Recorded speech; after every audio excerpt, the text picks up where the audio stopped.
Yes. Rockers rise up. Right, so I'm back. Been a while, guys, but I am back. Time I check anyway. My last video like this a few months ago. Go off that. So I'm back, and what I thought I'd do today is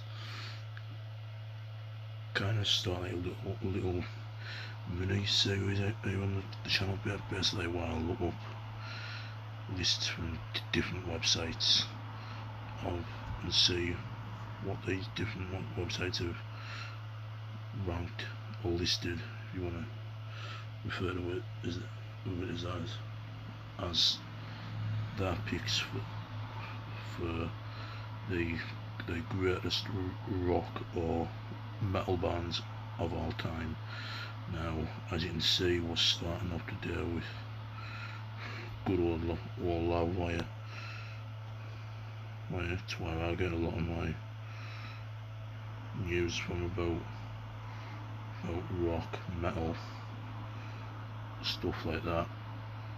It's my main place for that and metal injection, but I'm gonna see if I can find a list like this from them as well, and we'll include them as well. And we're starting off with Loudwire. Right.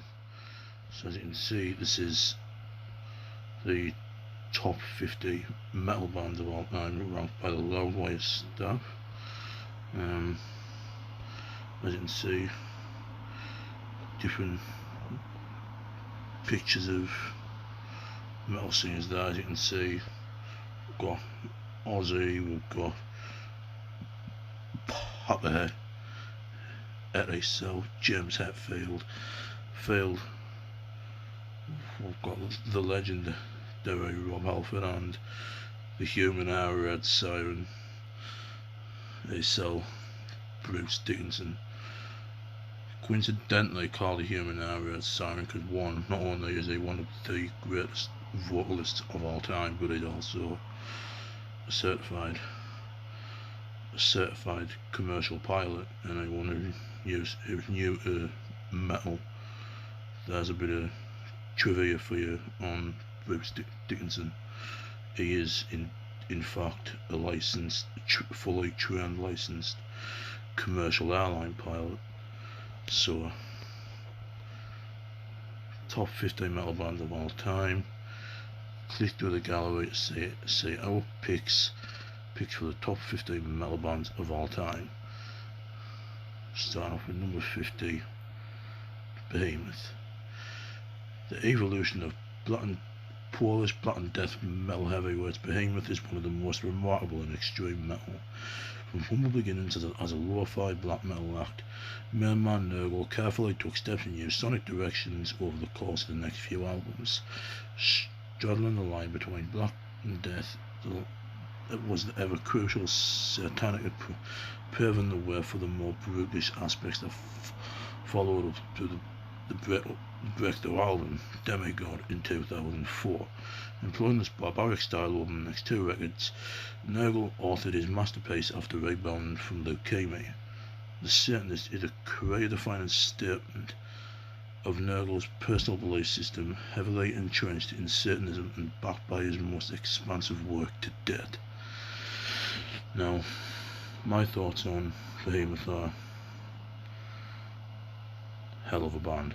Hell of a band. If you're big on black metal, I know a lot of metalheads out there tend to like fellow metalheads out there tend to specify in one specific genre, subgenre. Like some might specify in new metal or death metal or folk metal or gothic metal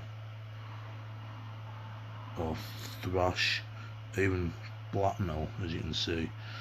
I'm going to admit this now, I haven't heard a lot of stuff by Behemoth. I've definitely heard the Demigod album, and I've heard a couple of extra songs on top of that, but that's about it. But what I have heard from them, I have enjoyed very, very much.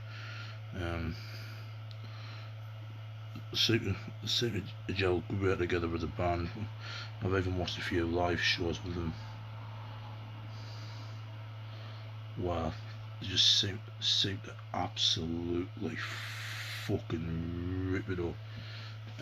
Wherever they've played, they just ripped shit up from top to bottom. Honestly, some of the craziest gigs I've ever seen.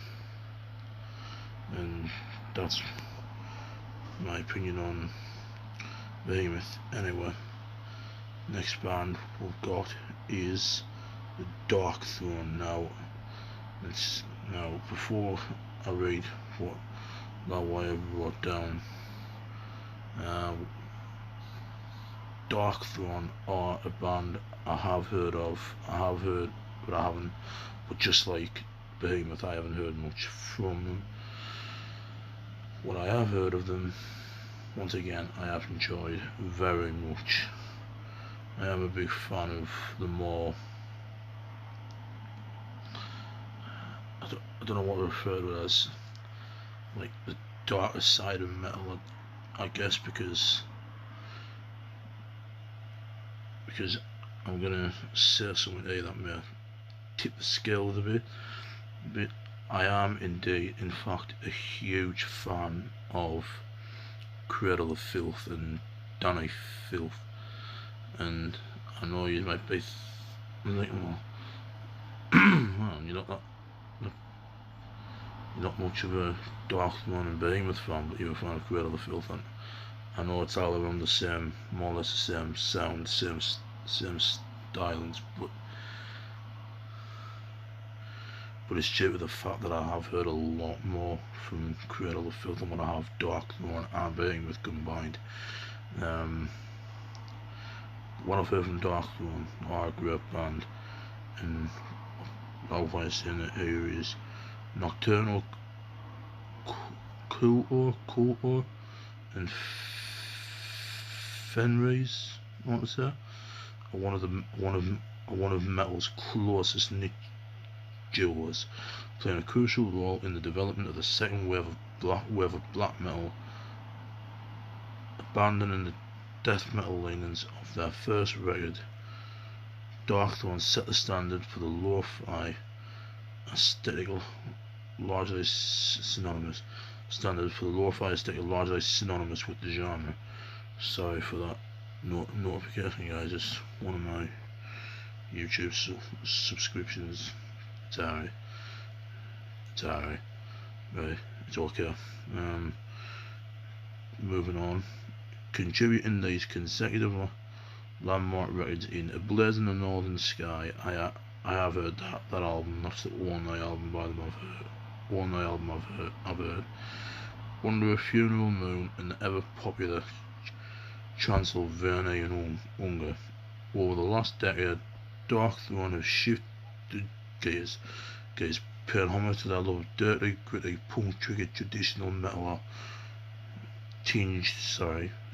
traditional metal on albums like FOAD and the Underground Resistance. So, yeah, Dark Throne. Alright, interesting. Between the Buried and Me at 48. Now, it has to be said that I'm 50-50 with the Buried in Me. Some of the stuff's good, but then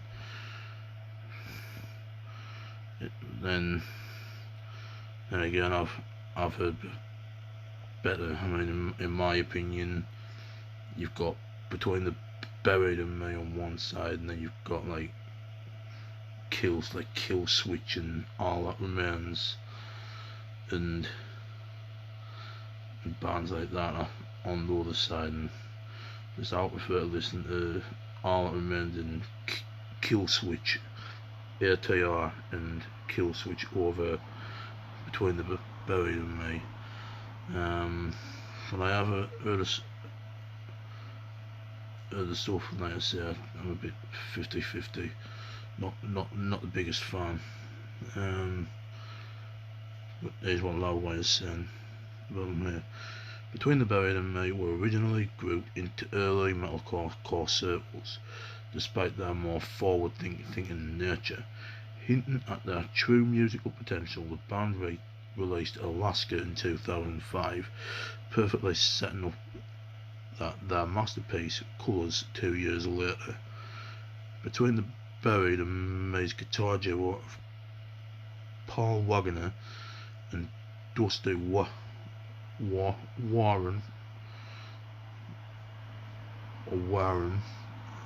however that's pronounced, expanded their musical boundaries, incorporating jaw-dropping swing techniques and a myriad of outside influences like bluegrass and jazz. On the following 3 records, as well as an EP, Between the Buried and Me has stayed ahead of the curve, crafting thoughtful and daring compositions with elite musicianship. So there you go. Now who's next? Oh, this is interesting. This is really nice. Avenged Sevenfold. Huge Avenged Sevenfold fan personally.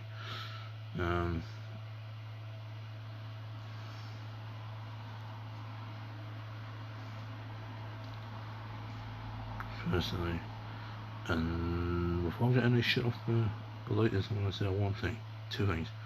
1,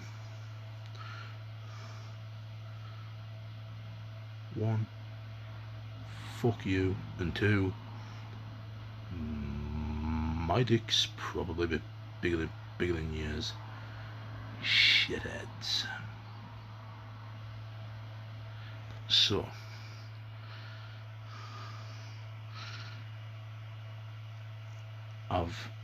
some of my favourite stuff by Avenged Sevenfold is probably, first off, I love the stage album.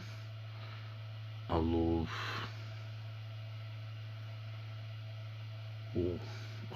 the stage album. I love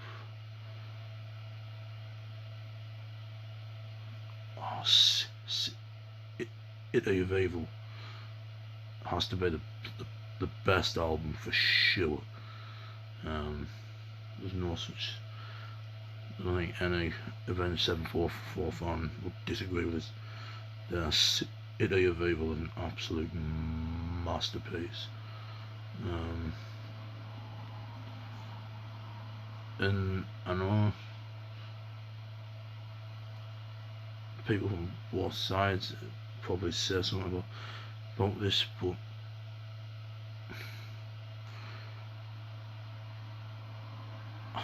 I do kind of have a soft spot for the Hail to the King album.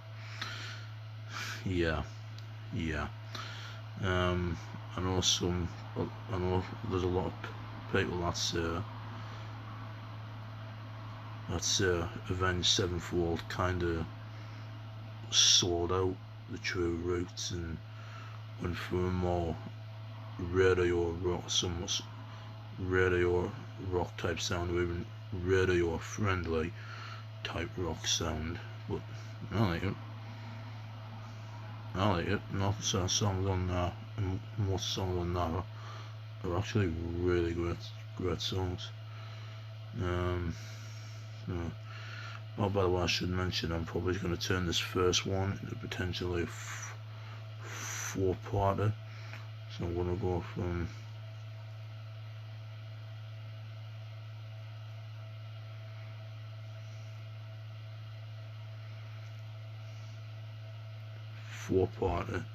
This one will be from 50 to 41.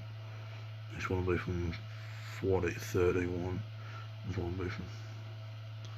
I said there's however many parts I need until I get to the end of this list. It's going to be intense though. So, what's this one saying? Just thought I'd mention that. So, Avenged Sevenfold initially began as a metalcore act, volleying between melody and churning rhythms on Sound in the Seventh Trumpet, great album, great album. With each ensuing album, they dialed back the extremity, bringing stronger guitar melodies and clean song vocal lyrics into sharp focus. Showing incredible promise on the gold certified Wait on the Fallen, another great album. A7X hit it big on that platinum third album, City of Evil, which like I said, the best album potentially. Which featured tracks like The Beast and the Harlot and Bat Country. Ever leaning into more accessible territories, they made the furthest departure from their early career on Hail to the King, like I mentioned. An album rooted heavily in straight ahead rock and classic metal. Oh, yes, Gwar. I love Gwar. Really love Gwar. Still one of the weirdest metal acts going, but one of the best. Enough said. Gwar's live act is as well known as each member portrays gundogs from space with a mission statement of killing anything that moves. Now departed later Adurus Urungus saw Dave Brockie heavily commit to one of the most outrageous characters in shock rock of all time. Gwar's musical output tends to take a backseat of the hope and shadow cast by its characters, but with over a dozen records released, they're one of the most exciting bands to follow.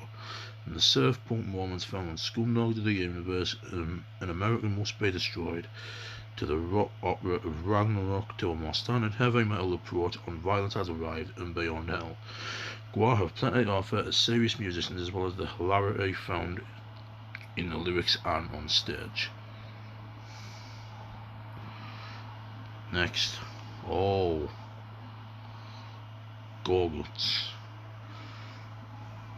Great death metal band, great music, great musicianship.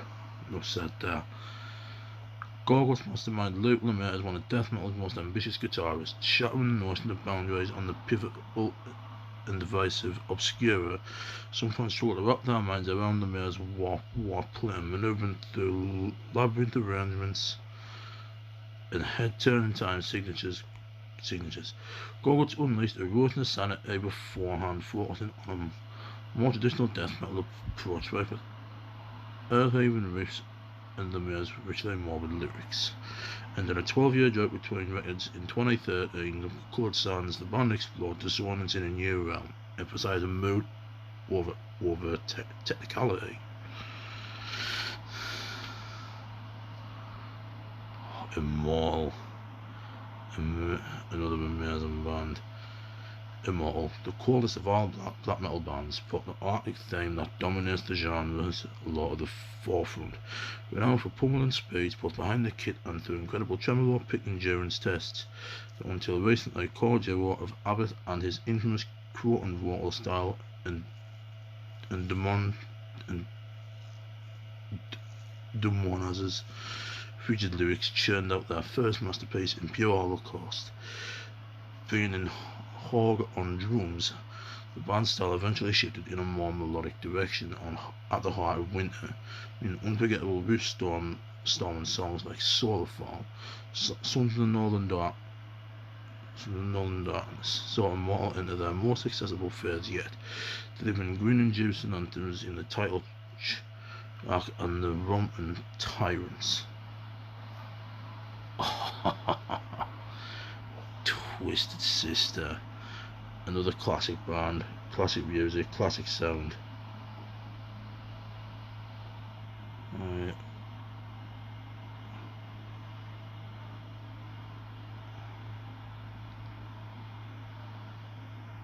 Sorry guys.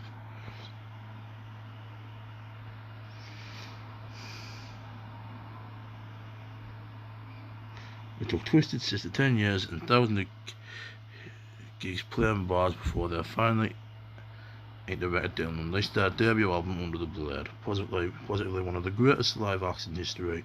Twisted Sister was fueled by the dueling egos of singer Dee Snider and guitarist Jeff French. Their dominant attitude and convincing stage presence and banter give studio hits like We're Not Gonna Take It and You Can't Stop Rock and Roll a complete transformation, bursting with frenetic energy. It just thought the underrated live at Hammersmith for irrefutable proof.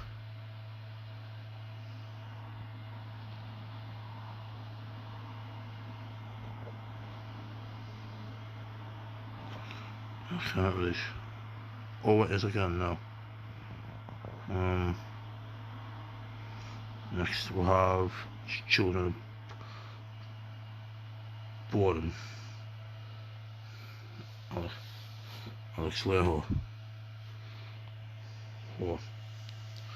Children of Boredom mastermind Alex Leho was just 17 when he wrote the band's Something Wild debut. Regarded as one of the fastest guitarists in the world, the icon's neoclassical shredding has been the cornerstone of Boredom's sound. Leho's glam metal influences are charmingly in place through his clever use of hooks, best exemplified in 2000's Follow the Reaper, and its all-time cuts like Boredom After Midnight and Mask of Sanity. Experimenting with more rhythm-centric efforts later in their career, Boredom recaptured the magic best on Halo of Blood, offering fans the best of both sides. And again, Children of Boredom, great band, great sound. Can't really say any more than that, really.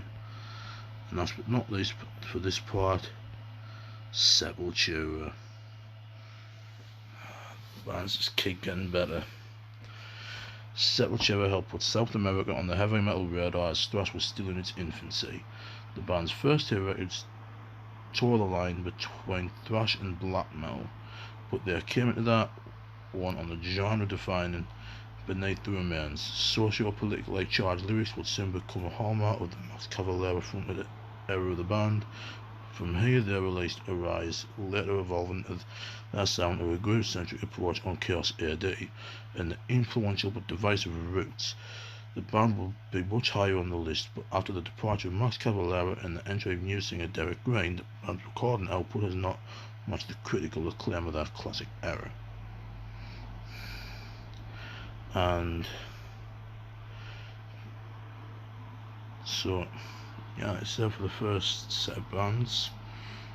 Great bands. Some of them might have to check out more of here on the channel, and some I'm sure a lot of you have heard of and have heard plenty by. Yeah, so I want to try and make a few videos out of this. This one's going to have to be, this Loudwire list is going to have to be in a few parts in videos to come, but I'll get those to you as soon as I can. Hope you enjoyed watching, guys. If you did, leave a like, comment and subscribe. Everything's much appreciated. Like I say, the coming parts will be here at some point in the future. I'm just working on a lot of shit and my mind's fucking racing with it right now, but all that shit's coming in the near future. So stay safe, stay well, look after yourselves, and I'll see you all in the next one. Keep on rocking, guys.